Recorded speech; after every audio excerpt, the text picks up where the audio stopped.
Hello students, my name is Manish Sharma. Welcome to my YouTube channel Infinity Academy of Education. तो last video में हमने पढ़ा था शीत युद्ध की उत्पत्ति के कारण। अब हम इस वीडियो के अंदर देखेंगे शीत युद्ध का परिणाम क्या था। ठीक है, तो चलो देखते हैं। शीत युद्ध ने 1946 से 1989 तक विभिन्न चरणों से गुजरते हुए अलग अलग रूप में विश्व राजनीति को प्रभावित किया। ठीक है, इसमें बता रहा है शीत युद्ध ने 1946 से 1989 तक विभिन्न चरणों से गुजरते हुए अलग अलग रूप में विश्व की राजनीति को प्रभावित किया था। इसने अमेरिका तथा सोवियत संघ के मध्य मतलब उनके बीच में तनाव पैदा करने के साथ साथ अन्य प्रभाव डाले। इसके अंतर्राष्ट्रीय संबंधों पर निम्नलिखित प्रभाव पड़े, जो कि अब हम पढ़ते हैं एक एक करके। चलो देखो, तो पहला पॉइंट है भय एवं संदेह के वातावरण को जन्म देना। इसने विश्व में आतंक और भय में वृद्धि की। मतलब इसने क्या किया, पूरे विश्व के अंदर क्या हुआ, आतंक और भय का वातावरण बन गया। इससे अंतर्राष्ट्रीय संबंधों में तनाव, प्रतिस्पर्धा, अविश्वास की भावना का जन्म हो गया। गर्म युद्ध का वातावरण तैयार हो गया। मतलब गर्म युद्ध का वातावरण का मतलब है यहाँ पर कि ऐसा वातावरण बन गया कि युद्ध कभी भी हो सकता था। शीत युद्ध कभी भी वास्तविक युद्ध में बदल सकता था। ठीक है ना, तो पहला पॉइंट समझ में आ गया होगा आपको। अब सेकंड पॉइंट देख लेते हैं।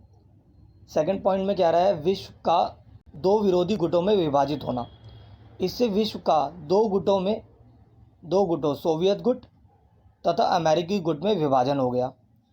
विश्व की प्रत्येक समस्या को गुटे स्वार्थों पर ही परखा जाने लगा। मतलब इससे क्या हो गया, दो गुट में बट गया विश्व जो है, एक था सोवियत गुट और दूसरा था अमेरिकी गुट। इनमें विभाजन हो गया। विश्व की प्रत्येक समस्या को गुटे स्वार्थों पर ही परखा जाने लगा। मतलब जो सोवियत गुट के अंदर थे उनके विचार अलग थे और जो अमेरिकी गुट में थे उनके विचार अलग थे। तो इससे क्या हो गया, गुटीय स्वार्थों के आधार पर बढ़ गया विश्व जो था। ठीक है, अब तीसरा पॉइंट देख लेते हैं। अब देखो तीसरा पॉइंट समझ लेते हैं हम। इसमें क्या रहा है, सैनिक गठबंधनों को राजनीतिक मान्यता। इससे नाटो, सीटो, सेंटो तथा वार्सा पैक्ट जैसे सैनिक संगठनों का जन्म हुआ, जिससे निशस्त्रीकरण के प्रयासों को गहरा धक्का लगा और इससे निरंतर तनाव की स्थिति बनी रही। तो देखो इसमें क्या है, नाटो, सीटो, सेंटो तथा वार्सा पैक्ट जो है ना, ये जो संगठन है ये क्या है पहले ये समझ लेते हैं। तो नाटो समझ लेते हैं, सीटो, सेंटो और वार्सा पैक्ट आपको समझ में आ जाएगा, इसी की तरह है ये भी। ठीक है, तो नाटो क्या था, 30 देशों को मिलाकर बनने वाला एक संगठन था, जिसके अंदर क्या करा जाता था, सैन्य सहायता प्राप्त करवाई जाती थी और एक देश की सेना को दूसरे देश में भेजा जाता था और उसे अंतर्राष्ट्रीय ट्रेनिंग दी जाती थी वहाँ पर कि किसी भी परिस्थिति में किसी भी आपदा से निपटने के लिए हमको क्या करना है। ठीक है, तो समझ में आ गया ये आपको कि नाटो, सीटो, सेंटो और वार्सा पैक्ट जो है संगठन है उनका काम क्या था बेसिकली। अब इसमें बता रहा है जिससे निशस्त्रीकरण के प्रयासों को गहरा धक्का लगा। अब निशस्त्रीकरण क्या होता है, निशस्त्रीकरण के अंदर ना हथियारों पर रोक लगा दी जाती है एक तरह से। तो अब एक चीज़ देखो, जब ये जो संगठन है, संगठनों को अगर ये सिखाया जाए कि किसी भी आपदा में आपको क्या करना है, तो अगर लड़ना है तो लड़ने के लिए हथियारों की तो आवश्यकता होती है, लेकिन निशस्त्रीकरण उल्टा था जिसमें हथियारों पर रोक लगाई जा रही थी, है ना। तो जिससे क्या हुआ, निशस्त्रीकरण के जो प्रयास थे उनको क्या हो गया, गहरा धक्का लगा और इससे निरंतर तनाव की स्थिति बनी रही। क्लियर हो गया आपको ये पॉइंट। चौथे पॉइंट में क्या रहा है, विश्व में आणविक शस्त्रों की होड़ को बढ़ावा। इससे आणविक युद्ध की संभावना में वृद्धि हुई और परमाणु शस्त्रों के विनाश के बारे में सोचा जाने लगा। इस संभावना ने विश्व में आणविक शस्त्रों की होड़ को बढ़ावा दिया। आणविक शस्त्रों की होड़ क्या है, परमाणु शस्त्र मतलब। ठीक है, इससे आणविक युद्ध की संभावना में वृद्धि हुई। मतलब परमाणु युद्ध जो थे ना उसकी संभावना में वृद्धि हो गई कि युद्ध हो सकता है। ठीक है, और परमाणु शस्त्रों के विनाश के बारे में सोचा जाने लगा इसी वजह से। ठीक है, इस संभावना ने विश्व में आणविक शस्त्रों की होड़ को बढ़ावा दिया। मतलब परमाणु शस्त्र जो थे ना उसकी होड़ लग गई, मतलब रेस सी लग गई एक, कि मतलब ज़्यादा से ज़्यादा इकट्ठा करने लग गए। ठीक है, तो क्लियर हो गया ये पॉइंट। फिफ्थ पॉइंट के अंदर कह रहा है कि अंतर्राष्ट्रीय संघर्षों का अखाड़ा, इसने संयुक्त राष्ट्र संघ की भूमिका में कमी कर दी। अब अंतर्राष्ट्रीय समस्याओं पर संयुक्त राष्ट्र संघ दोनों महाशक्तियों के निर्णयों पर ही निर्भर हो गया। दोनों महाशक्तियाँ कौन सी? पूंजीवादी संयुक्त राज्य अमेरिका और दूसरा था साम्यवादी संयुक्त राष्ट्र संघ। ठीक है। संयुक्त राष्ट्र संघ समस्याओं के समाधान का मंच ना होकर अंतर्राष्ट्रीय संघर्षों का अखाड़ा बन गया, जिससे दोनों महाशक्तियां अपने अपने दाव चलने लगी। क्लियर हुआ? इसमें कह रहा है कि संयुक्त राष्ट्र संघ जो था ना, उसकी भूमिका में कमी आ गई। क्यों आ गई? क्योंकि अंतर्राष्ट्रीय समस्याओं पर संयुक्त राष्ट्र संघ जो था वो दोनों महाशक्तियों के निर्णयों पर ही निर्भर हो गया खाली। और दोनों महाशक्तियां मैंने आपको बता दी, पूंजीवादी संयुक्त राज्य अमेरिका है एक, और दूसरी कौन सी है? साम्यवादी संयुक्त राष्ट्र संघ। ठीक है। संयुक्त राष्ट्र संघ समस्याओं के समाधान का मंच ना होकर क्या बन गया? अंतर्राष्ट्रीय संघर्षों का अखाड़ा बन गया एक, जिसमें लड़ाई हो रही है बस, जिसमें दोनों महाशक्तियां अपने अपने दाव चलने लगी। क्लियर हुआ फिफ्थ पॉइंट। अब छठा पॉइंट कह रहा है शस्त्रीकरण को बढ़ावा। अब शस्त्रीकरण क्या है? जैसे निशस्त्रीकरण था ना, जिसमें हथियारों पर रोक लगाई जाती थी। अब शस्त्रीकरण क्या है? शस्त्रीकरण में हथियार बढ़ाए जाते हैं सेना के पास, ज़्यादा से ज़्यादा हथियार बढ़ाए जाते हैं। ठीक है। अब क्या रहा है? शस्त्रीकरण को बढ़ावा। इससे शस्त्रीकरण को बढ़ावा मिला और विश्व शांति के लिए भयंकर खतरा उत्पन्न हो गया। दोनों महाशक्तियाँ अपनी अपनी सैनिक शक्ति में वृद्धि करने के लिए पैसा पानी की तरह बहाने लगी, जिससे वहाँ का आर्थिक विकास क्या हो गया? अवरुद्ध हो गया। मार्ग जो था आर्थिक विकास का वो अवरुद्ध हो गया। मतलब विकास के बारे में कुछ पता ही नहीं है, आर्थिक विकास के बारे में कुछ लेना देना ही नहीं है, बस क्या है? सैनिक शक्ति को बढ़ाना है, पैसा भाग है। क्लियर हुआ सिक्स्थ पॉइंट। अब देखो सेवन्थ पॉइंट। देखो सेवन्थ पॉइंट में क्या रहा है? संयुक्त राष्ट्र संघ के कार्यों में बाधा, इसने सुरक्षा परिषद को पंगु बना दिया। पंगु बना देने का मतलब है लंगड़ा कर देना। जिस सुरक्षा परिषद के ऊपर विश्व शांति का भार था, मतलब पूरे विश्व का भार था जिस सुरक्षा परिषद के ऊपर, वह दो महाशक्तियों के संघर्ष का अखाड़ा बन गई एक तरह से। परस्पर विरोधी व्यवहार के कारण अपनी वीटो शक्ति का उन्होंने बार बार प्रयोग करा। दोनों महाशक्तियों ने अपनी वीटो शक्ति का बार बार प्रयोग करा। ठीक है, एक दूसरे के विरोध में। क्लियर हुआ ये सेवन्थ पॉइंट। अब एट्थ पॉइंट देखो, आतंक के संतुलन को जन्म, इसने शक्ति संतुलन के स्थान पर आतंक के संतुलन को जन्म दिया, मतलब आतंक बढ़ गया इससे। अब नौवां पॉइंट है प्रचार तथा कूटनीति। अंतर्राष्ट्रीय राजनीति में प्रचार तथा कूटनीति के महत्व को समझा जाने लगा।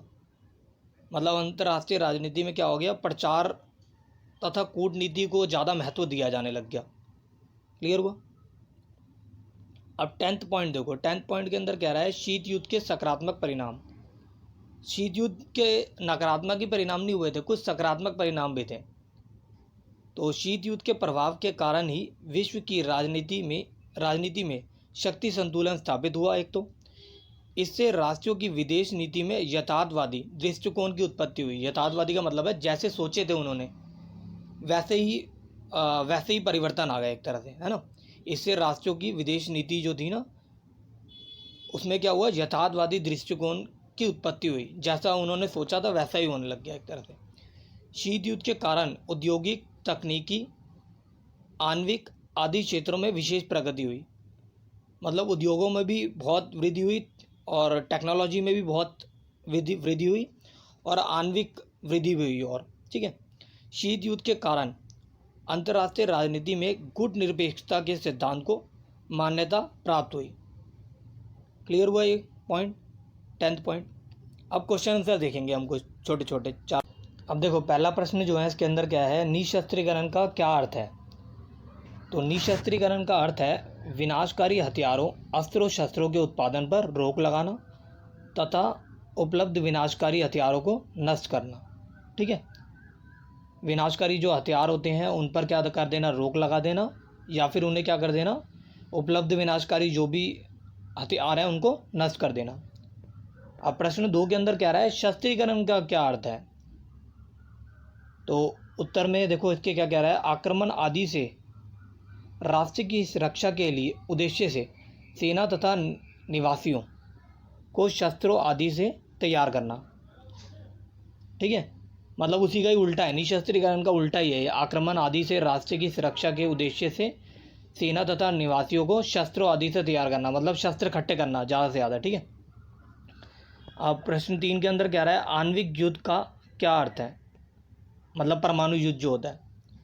उत्तर में कह रहा है आणविक युद्ध एक ऐसा युद्ध होगा, मतलब होता है या फिर, जिसमें ना किसी की जीत होगी ना किसी की हार होगी, सभी का सर्वनाश होगा, सभी की हार होगी, है ना। इसमें तो होता ही है क्योंकि बड़े पैमाने पर तबाही होती है इसके अंदर एक तरह से। अब देखो चौथे प्रश्न में क्या कह रहा है, वीटो शक्ति क्या है। वीटो लैटिन शब्द का अर्थ है मैं निषेध करता हूँ, ठीक है। वीटो लैटिन शब्द जो है ना, उसका अर्थ क्या होता है, मैं निषेध करता हूँ। किसी देश के अधिकारी को एक तरफा रूप से किसी कानून को रोक लेने का यह एक अधिकार है। मौजूदा समय में यूएन सुरक्षा परिषद के 5 स्थायी सदस्य चीन, फ्रांस, रूस, यूके मतलब यूनाइटेड किंगडम, ठीक है, और अमेरिका के पास वीटो पावर है, ठीक है। वीटो क्या है, एक अधिकार है जिसका मतलब होता है मैं निषेध करता हूँ। क्या चीज़, किसी देश के अधिकारों को एक तरफा रूप से किसी कानून को रोक लेने का अधिकार है, किसी भी कानून को रोक लेने का अधिकार होता है ये, ठीक है ना। मौजूदा समय में ये अधिकार किस किस के पास है, चीन के पास, फ्रांस के पास, यूके के पास और अमेरिका के पास। वीटो पावर के नाम से जाना जाता है इसे, ठीक है। अब देखो प्रश्न 5 में क्या कह रहा है, नाटो क्या है। नाटो एक 30 देशों की सेनाओं का संगठन है जिसमें सैन्य सहायता प्रदान की जाती है। इसमें एक देश की सेना दूसरे देश में भेजी जाती है और उन्हें अंतर्राष्ट्रीय ट्रेनिंग प्रदान की जाती है और हर एक परिस्थिति से निपटने का सख्त आदेश दिया जाता है।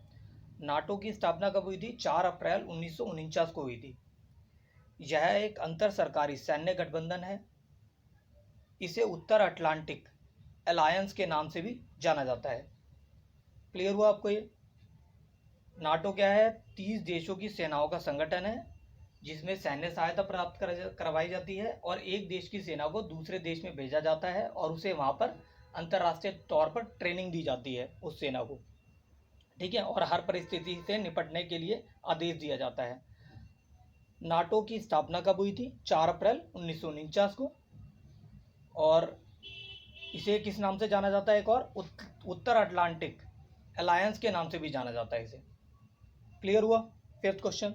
अब देखो छठे प्रश्न में क्या कह रहा है, गुट निरपेक्षता के सिद्धांत क्या है। गुट निरपेक्षता का अर्थ है विश्व के किसी भी गुट के साथ जुड़ा हुआ ना होना, अर्थात नाटो, सीटो या वार्सा संगठनों जैसे किसी सैनिक गठबंधन में शामिल ना होना। यह ऐसी नीति है जो विश्व में स्वतंत्र नीति का अनुसरण करती है, मतलब स्वतंत्र दिखाती है ये एक तरह से किसी को, और हर समस्या पर अपने विचारों को प्रकट करने और अपने दृष्टिकोण को अपनाने के लिए स्वतंत्र समझती है। क्लियर हुआ ये क्वेश्चन आपको, 6th क्वेश्चन। तो आपको ये समझ में आ गया होगा इसके परिणाम और ये कुछ प्रश्न उत्तर जो हमने देखे। अगर आपको ये वीडियो अच्छी लगी हो तो लाइक, शेयर, सब्सक्राइब करना ना भूलें। Thank you so much.